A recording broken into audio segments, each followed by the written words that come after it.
Alright guys, that's Ratchet Throw Area playing Criminal Case Conspiracy Case 47 Behind These Walls. Let's launch chapter 2 and somebody needs our help and we need to hurry up. What's that sound? Is someone screaming outside? Good, yeah, someone's in trouble. We gotta go help them. Okay, let's go. Chelsea, please! Where are you taking me? We're getting out of here. It's for your own good, Grandma. What's going on here? I was napping soundly here among the trees when she came and started rolling me away. I can't walk, so I had no means of escape. Chelsea, what are you doing? I'm saving my grandma from this place, Captain Katria. Something totally evil is taking over this family, and if we don't get out of here, we'll be murdered too. It's just one killer with just one motive for murder. It's not a serial killer. Chelsea, you got to calm down. I know you're afraid, but you can't just flee an investigation like this. And you're also suspect. So you could be the killer. We don't have evidence, but you are a suspect. Captain Katrina, please promise you'll find the killer before something else happens. We take this job very seriously. Now, please go inside. And Mrs. Blue, while you're here, we'd like to have a word with you, if possible. Alright, we are just meeting everybody from this family, plus the mate. Alright, let's go speak to Grandma Bloom. Ah, Captain Katrina, I suppose you want to talk about Mason's death. What horror for a grandmother to outlive her own grandson. Oh, time crawls back on itself in terrible ways. Indeed it does. Were you aware of anyone who wished him ill? Mason was just a child. He didn't have time to make real enemies. But something tells me that he did make enemies, so... The poor girl is hysterical, but she's right. There is a pall over this castle. The castle stones are cold and full of time. The bones of such a place bear witness to all fates with time. Mrs. Bloom? Mrs. Bloom, are you... me. Alright, we'll take her inside since she fell asleep.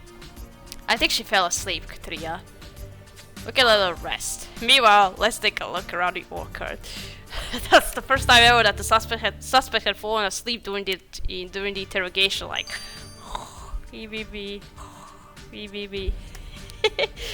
I'm gonna sleep a little while. You can just go and investigate the park. I'll just fall asleep and... Okay. Let's investigate the park. Wow, I can see the castle from here now. This must be their home.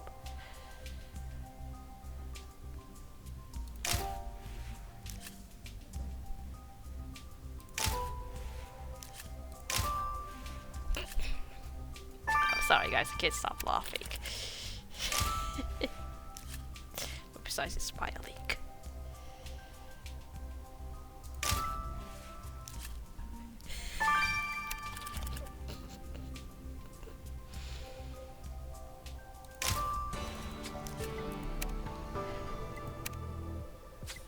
Katrina, I think his name is engraved on the back of this watch. What's it doing outside? We should take a sample of that substance on his face for testing. Okay. And his basket of apples seems a good place to hide evidence. Let's see if there's anything in it.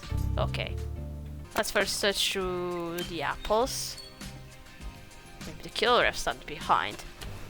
Or maybe one of the suspects did something to the victim, but not kill. What's that note? Io e ni veritate Mason confodiante. This sounds like anagrams, so... Katrina, there was a note in that basket. It has our victim's name on it. The note says, Io e ni veritate Mason confodiante. What does that mean? I agree. We need Gabriel's help interpreting this one. Either it's all anagrammed, or... I want to say that it's Latin, but it doesn't sound like it. It sounds like it's just an anagrammed words. Okay, let's collect all the substance from the watch.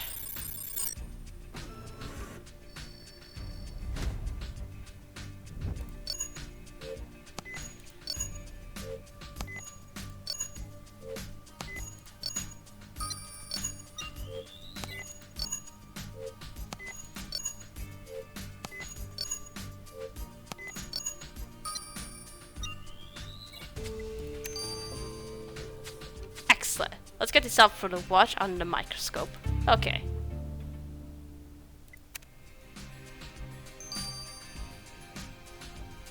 Alright, let's see. What's the suspect supposed to be? We're just going to get either another suspect or we're gonna interrogate somebody we already have. I will see who handed the victim's watch.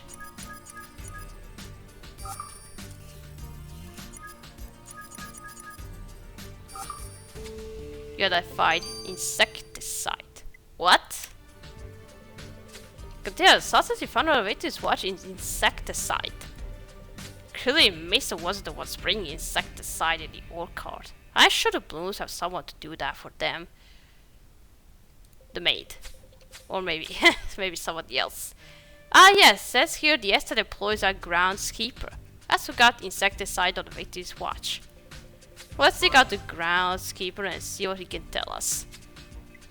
Oh dear, he creeps me out. There, it looks like he hasn't shaved or cut his hair in like years. So it has come to this. Police are here at the estate and Master Mason is dead. Never have I seen such goings on before. And what was before, if not this? Yes, so well, we found Mason's watch with your insecticide on it. Care to tell us why you had it? He was a forgetful kid. He'd leave stuff in the orchard all the time. I was going to give the watch back to him the next time I went up to the castle. Of course, now that will never happen. All that's left to do is raise a glass of cider in the young master's honor. Have you seen or heard anything unusual around the castle recently? I don't know much about what goes on behind those walls. I've been working for this family a long time, but I don't venture up there unless I need to speak with Mr. Bloom. I was to spend time in my hut across the creek and here among my trees. If you have any more questions, Captain Katria, don't hesitate to ask. Why do you have a squirrel on your shoulder? That's my question. Let's check out this message. What does it mean? Omnia presumuntur legitime facta donec propetur in contrario, Katria. Excuse me? Come again? I'm sorry, Katria. The school you found is written in Latin. Well, it was Latin, wow. And I considered it was just anagrabbed at first. But I just, alright, it's Latin. It made me reminisce about my days studying Latin in college. The first part of the message roughly translates to, I know the truth, Mason. Unclear what exactly it's about. But the second part is very specific and alarming. Confodiam te means I stab you. That means it's definitely a threat from our killer. Yes, and given the way they chose to convey their deadly message, your killer knows more Latin than an average person. Katrina, so our killer will have all the time in the world to study the classics. And I agree, we could stand to study more about our victim. Let's visit his room again. Okay. Okay, so it was Latin and I didn't consider it, I just considered that it was anagrammed. Well, it doesn't sound Latin to me, I don't know much Latin, so...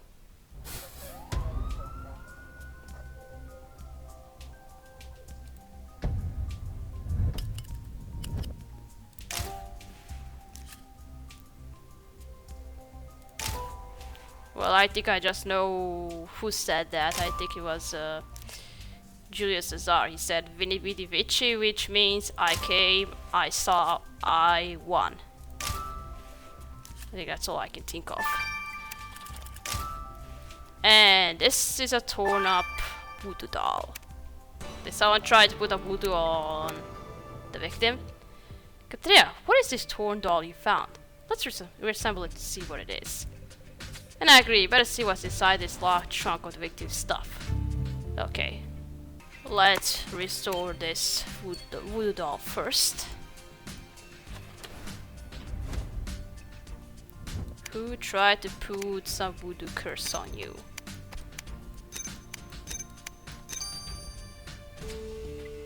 Okay. Yeah, this looks like a voodoo doll. You know, one of those things used in black magic to wish harm on someone. And you're right, it looks like the victim. Hopefully whoever made this doll left a trace for Amir to find. Let's get it to him for examination. Well, I can't find anything now by looking at it, so that's why we're gonna send it to Amir.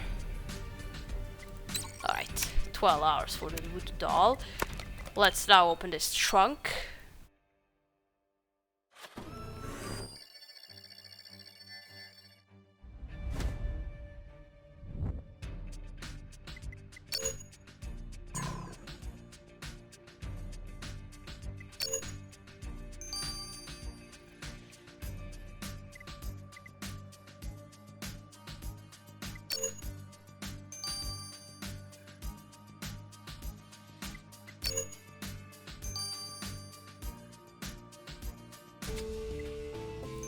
Alright, that's a hoodie.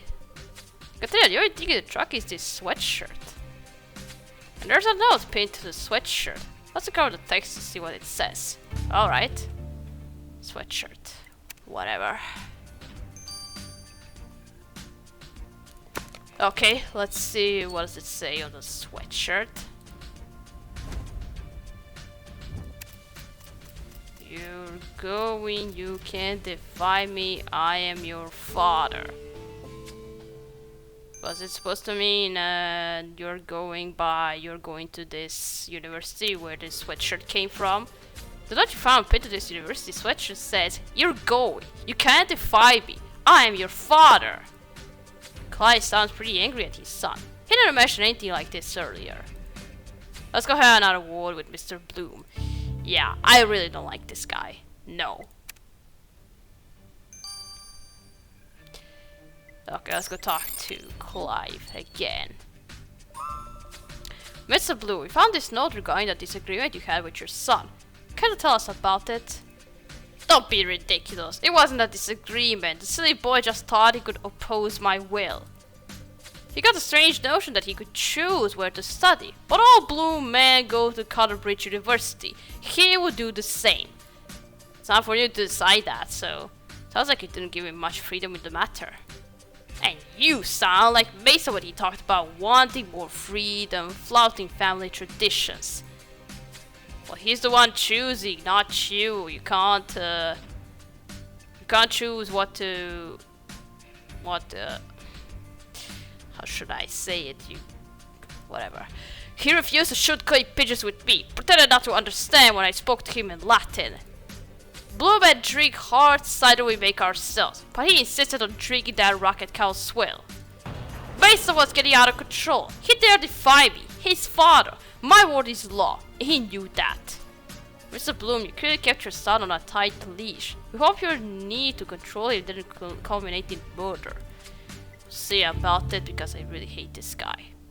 Let's check out this voodoo doll. Who tried to put a curse on the victim? What a strange little clue, Katria. It seems one of your suspects dabbled in the dark arts. Fortunately for us, they went about it all wrong. Wrong? What do you mean, Amir? Well, usually if you want to do harm to someone with a voodoo doll, you use some of that person's hair to make the doll. There was indeed some of the victim's hair, but the person who made it also got some of their own hair in the stitching. Tests revealed that the person who made the doll is Chelsea Blue. Oh really? His sister. Chelsea made a voodoo doll? But she seems so broken up by Mason's murder. You're right, yeah, this demands explanation. Yeah, she better tell us. Why did she make a voodoo doll if she was... Well, she was really devastated about her death, so... Chelsea, we found a voodoo doll you made of your brother. Care to explain? Oh my god, I can't believe you found that. Look, I only made that to de-stress a bit. You try living with a brother who hogs all of your mom and dad's attention. Everybody in the house cared what Mason thought and did, but did anyone ever think about me? I don't think so. I can't count the times when, all alone, I drank whole bottles of cider and shot clay pigeons for hours. I'm not sure anyone even noticed me going out to the orchard and screaming Latin expletives at the top of my lungs. But Mason was always in the spotlight. It was based on that. Chelsea, I hope this jealousy didn't drive you to actually stab your brother. see about that. Oh, she's number one suspect. Well, yeah, we've seen some interesting developments in the search for Mason Bloom's killer. It turns out that his sister Chelsea harbored resentment toward her brother for getting all their parents' attention. Though I'm sure Mason would have appreciated less attention given how controlling Mr. Bloom is. Mason's grandma reacted with a strange, stoic form of sadness on coming to learn in this particular this family. These suspects may be tough to crack, but we'll... Mom! Save me! What are you doing here, Carter? They're chasing me! They're gonna kill me! Woof, woof. Oh, dogs. Carter! What are you doing here? The dogs are chasing you. Woof, woof, woof. Dogs. Alright, how did Carter find us in the first place? We'll see about that. We're gonna start here, gonna continue playing chapter 3. So, thanks for watching. Don't you like this video? I'll see you again. Goodbye!